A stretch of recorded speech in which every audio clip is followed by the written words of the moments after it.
Iran की धरती तप रही है, इजराइल के फाइटर जेट्स आसमान चीर रहे हैं और चीन की नजरें पूरी दुनिया के समंदर पर टिकी हैं। अमेरिका अपनी चालें चल रहा है और रूस अपने मोहरे फिट कर रहा है।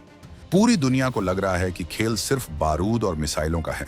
लेकिन इसी महायुद्ध के बीच, मिडिल ईस्ट की इस भयंकर आग के बीच, इजराइल ने भारत को एक ऐसा ब्रह्मास्त्र सौंप दिया है जिसके बारे में बीजिंग से लेकर वॉशिंगटन तक किसी ने सपने में भी नहीं सोचा था। एक ऐसा तोहफा जो न तो रडार में आता है और न ही जिससे बम गिरते हैं, लेकिन ये भारत को उस एलीट क्लब में बिठा देगा जहां पहुंचने की हसरत दुनिया के आधे देश रखते हैं। आखिर क्या है वो राज जो लक्षद्वीप की लहरों के नीचे दबा हुआ है? क्या भारत ने समंदर को ही अपनी सबसे बड़ी ताकत बना लिया है? और सबसे बड़ा सवाल, जब दुनिया पानी के लिए तरस रही होगी, तब भारत के पास वो कौन सी चाबी होगी जो उसे दुनिया का नया वाटर किंग बना देगी? ईरान और इजराइल के बीच तनाव चरम पर है, लेकिन इसी शोर शराबे के बीच एक बहुत ही खामोश और बेहद ताकतवर डील ने हकीकत का रूप ले लिया है। इजराइल, जो टेक्नोलॉजी का गॉडफादर माना जाता है, उसने भारत को समंदर की वो ताकत दे दी है जो आने वाले समय में गेम चेंजर साबित होने वाली है। हम बात कर रहे हैं खारे पानी को अमृत बनाने की कला की। ये सिर्फ पानी नहीं है, ये भारत की वो एनर्जी इंडिपेंडेंस है जो हमें खाड़ी देशों के तेल के चंगुल से आजाद कर देगी। आज 2026 में लक्षद्वीप के नीले समंदर के बीच एक ऐसी मशीन खड़ी हो चुकी है जो न सिर्फ प्यास बुझा रही है, बल्कि भारत की किस्मत भी लिख रही है। ये भारत का पहला ओशन थर्मल एनर्जी कन्वर्जन यानी ओटेक आधारित डीसेलिनेशन प्लांट है। ये नाम सुनने में जितना टेक्निकल है, इसका असर उतना ही देसी और धमाकेदार है। भारत अब वो करने जा रहा है जो अब तक नामुमकिन लगता था, समंदर के खारे पानी से बिजली बनाना और उसी पानी को फिल्टर करके घर घर तक पहुंचाना।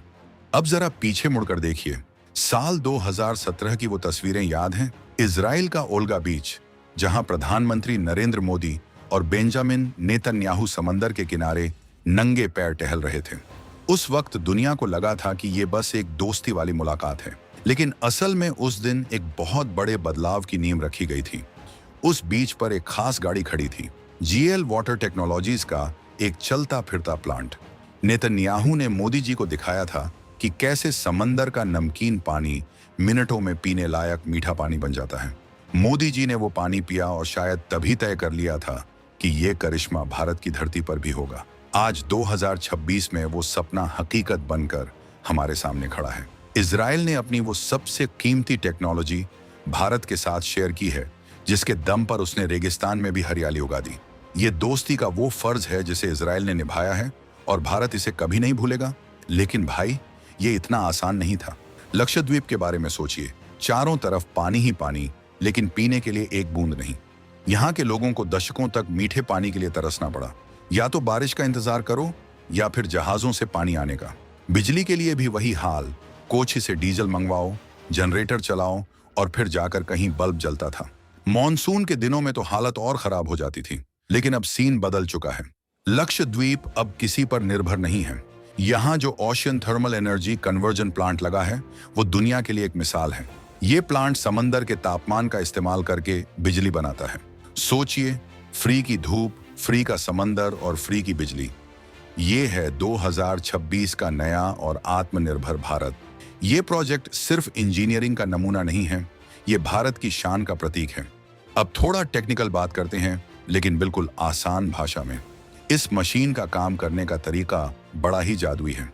समंदर की ऊपरी सतह पर पानी सूरज की वजह से गर्म रहता है, लगभग 30 डिग्री सेल्सियस।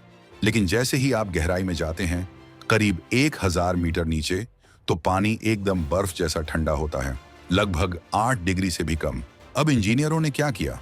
उन्होंने एक ऐसा सिस्टम बनाया जहां ये गर्म और ठंडा पानी मिलकर एक खास साइकिल चलाते हैं। इस तापमान के अंतर से भाप पैदा की जाती है, जो टरबाइन घुमाती है और बिजली पैदा होती है। और मजे की बात यह है कि इसी प्रोसेस के दौरान जो भाप बनती है, उसे ठंडा करके मीठा पानी बना लिया जाता है। यानी एक तीर से दो शिकार, बिजली भी मिल गई और पीने का शुद्ध पानी भी। इसे कहते हैं असली जुगाड़ और हाई क्लास टेक्नोलॉजी का मेल। आज जब मैं लक्षद्वीप के स्थानीय लोगों से बात करता हूं, तो उनकी आंखों में एक अलग ही चमक दिखती है। वो बताते हैं कि पहले चाय का स्वाद भी अजीब लगता था क्योंकि पानी खारा होता था, लेकिन अब हर घर में मीठा पानी आ रहा है। लोग कह रहे हैं कि चाय और कॉफी का स्वाद ही बदल गया है। ये छोटी बात लग सकती है, लेकिन उन लोगों के लिए ये किसी वरदान से कम नहीं है। अब उन्हें बिजली कटने का डर नहीं है, क्योंकि अब उनके पास खुद का पावर प्लांट है जो समंदर की लहरों से चलता है। डीजल की वो महक और शोर अब गायब हो चुका है। लक्षद्वीप अब ग्रीन एनर्जी का हब बन रहा है। ये है वो बदलाव जो जमीनी स्तर पर लोगों की जिंदगी बदल रहा है। लेकिन रुकिए, ये मामला सिर्फ पानी और बिजली तक सीमित नहीं है। इसके पीछे एक बहुत बड़ा रणनीतिक और जियोपॉलिटिकल एंगल भी है। 7 मार्च 2026 की उस खबर को याद कीजिए। ईरान के केशम आइलैंड पर एक डिसैलिनेशन प्लांट पर हमला हुआ था। देखते ही देखते दर्जनों गांवों की पानी की सप्लाई ठप हो गई। हाहाकार मच गया। उस घटना ने पूरी दुनिया को एक कड़ा सबक दिया कि पानी के प्लांट आज के दौर में सोने की खान जैसे हैं। अगर दुश्मन को किसी देश को घुटनों पर लाना है तो वो उसकी पानी की सप्लाई काट देगा। भारत ने इसी खतरे को भांप लिया था। लक्षद्वीप हमारे देश का वो हिस्सा है जो सामरिक दृष्टि से बेहद संवेदनशील है। अगर यहाँ भारत ने खुद के स्वदेशी और आत्मनिर्भर प्लांट लगा लिए हैं तो इसका मतलब है कि कल को कोई संकट आए तो हमारे द्वीप सुरक्षित रहेंगे। हमें किसी बाहरी मदद की जरूरत नहीं होगी। इजराइल ने भारत को यह टेक्नोलॉजी देकर चीन के गाल पर एक करारा तमाचा जड़ा है।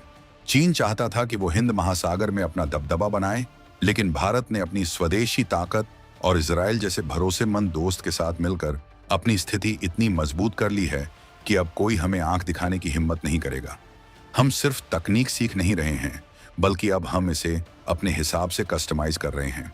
भारत अब दुनिया का वो सेंटर बन गया है जहां से दूसरे छोटे आइलैंड वाले देश ये तकनीक मांगने आ रहे हैं। मालदीव हो या मॉरिशस, सब भारत की तरफ देख रहे हैं।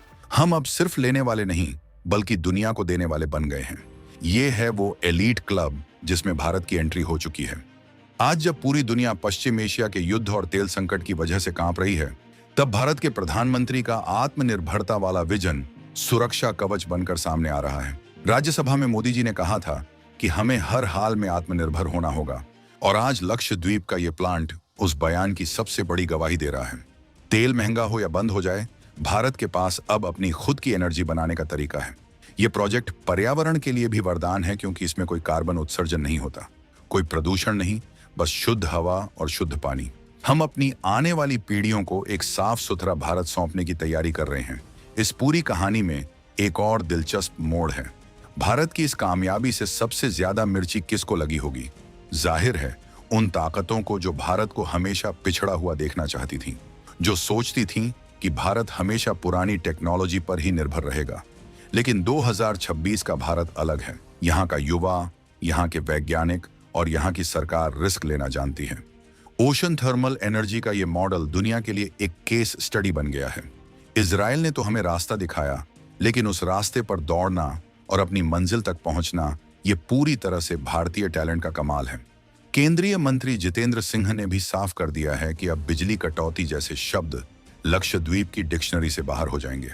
अब आप खुद सोचिए, जिस देश के पास 7,500 किलोमीटर से ज्यादा लंबी कोस्टलाइन हो, अगर वो समंदर के पानी को अपनी ताकत बना ले, तो उसे दुनिया की कोई भी ताकत कैसे रोक सकती है? ये तो बस शुरुआत है। लक्षद्वीप में जो हुआ वो अब अंडमान निकोबार और भारत के अन्य तटीय इलाकों में भी होने जा रहा है। भारत का मिशन है कि हर भारतीय को साफ पानी मिले और बिजली की कमी कभी ना हो। इजराइल की वो छोटी सी शुरुआत आज एक विशाल वटवृक्ष बन चुकी है। ये भारत इजराइल की दोस्ती का वो सुनहरा अध्याय है जिसे इतिहास के पन्नों में सुनहरे अक्षरों से लिखा जाएगा। दोस्तों, ये कोई मामूली खबर नहीं है। ये भारत के सुपर पावर बनने की दिशा में एक बहुत बड़ा कदम है। हम अक्सर मिसाइलों और स्पेस मिशन की बात करते हैं, लेकिन पानी और बिजली जैसे बुनियादी मुद्दों पर इतनी बड़ी जीत हासिल करना असल मायने में देश को मजबूत बनाना है। भारत अब उस मुकाम पर है जहां वो अपनी समस्याओं का समाधान खुद ढूंढ रहा है। इजराइल का यह तोहफा भारत के लिए गेम चेंजर है। समंदर की लहरें अब भारत की गुलामी करेंगी और हमें वो ऊर्जा देंगी जो हमें सबसे आगे ले जाएगी। गर्व कीजिए कि हम उस दौर में जी रहे हैं जहां भारत अपनी शर्तों पर दुनिया चला रहा है। लेकिन क्या आपको लगता है कि सिर्फ टेक्नोलॉजी से ही हम सुरक्षित हो जाएंगे, या फिर हमें अपनी समुद्री सीमाओं पर कुछ और भी बढ़ा करने की जरूरत है? क्या ये ओशियन थर्मल एनर्जी आने वाले वक्त में पेट्रोल और डीजल को पूरी तरह खत्म कर पाएगी? ये सवाल आज हर हिंदुस्तानी के जहन में होना चाहिए, क्योंकि जब तक हम सवाल नहीं पूछेंगे तब तक हम सुधार नहीं करेंगे। भारत की ये छलांग चीन और पाकिस्तान के लिए एक वार्निंग है कि भारत अब वो पुराना खिलाड़ी नहीं रहा, अब वो नियम बनाने वाला देश बन चुका है। इस वीडियो के अंत में मैं आपसे सिर्फ इतना पूछना चाहता हूँ, क्या आपको गर्व महसूस हो रहा है कि भारत अब इजराइल जैसी वर्ल्ड क्लास टेक्नोलॉजी को न सिर्फ अपना रहा है बल्कि उसे और भी बेहतर बना रहा है? इजराइल ने जो साथ दिया है उसके बारे में आपकी क्या राय है? कमेंट्स में अपनी राय जरूर दीजिए। आपकी एक एक राय हमारे लिए बहुत मायने रखती है। इस वीडियो को इतना शेयर कीजिए कि हर भारतीय को पता चले कि लक्षद्वीप में क्या बड़ा धमाका हुआ है। देश की ताकत और आत्मनिर्भरता की ये कहानी हर घर तक पहुंचनी चाहिए।